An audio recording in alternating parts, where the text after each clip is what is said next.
আমি যে camera on করলাম, আমার বন্ধু কইতাছে যে আমি আর দেখলুম না, আমার ওইটা দেওয়া ক্যামেরা অন করছে, আমার শরম করে। এরপর শুরু করলাম আমি যেতেছি হৃদয়কে বাড়ি।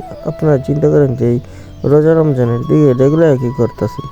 তো আজকে আবার এই যে হৃদয়ের ইফতারি, তো আর কি খিচুড়ি খাওয়াবে, যার কারণে আর কি আমরা সবাই মিলে আর কি এটা একটা বাজার থেকে এনে ওর বাসায় যেতেছি। তো অলমোস্ট ওর বাসায় আইসে পড়ছি। তো এখন আমার বন্ধু নামছে আবার খালের ঘাটে, হ্যাঁ আবার হাত মুখ দিত, এর লেগে আর কি খালের ঘাটে নামছে। আজকে আবার পানিও আসছিল।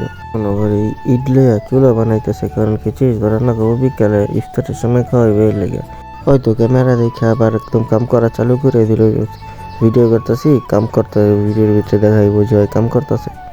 তো সব তাড়াহুড়া করে ইটগুলো এনে দিতেছে, তো বুঝে যেতেছে হয় কাম করছে, ওইদিকে হয় কাজই করে না, সব কাজ করছি আমরা নিজেরা।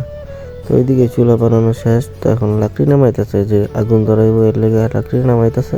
আমি আবার গেছিলাম বাড়ি যে আবার জুমার নামাজ পড়ে তারপর বাড়িছি, দিনটা ছিল শুক্রবারে।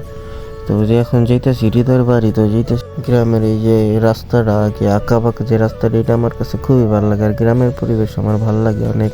তো আমার বাড়িতে একটু লেট হয়ে গেছে সম্ভবত, গিয়ে দেখুন যে রান্না অলরেডি শেষ।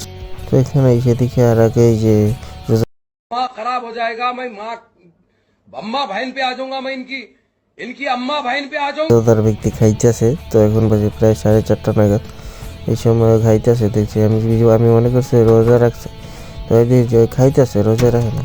তো এই খিচুড়িটা প্রচুর পরিমাণ স্বাদ হয়েছিল, কিন্তু মানে রোজার কারণে এই সময় খেতে পারি না, ইফতারের সময় খাইছি। তো ভিডিওটা এই পর্যন্তই ছিল, সবাই ভালো থাকবেন, আসসালামু আলাইকুম।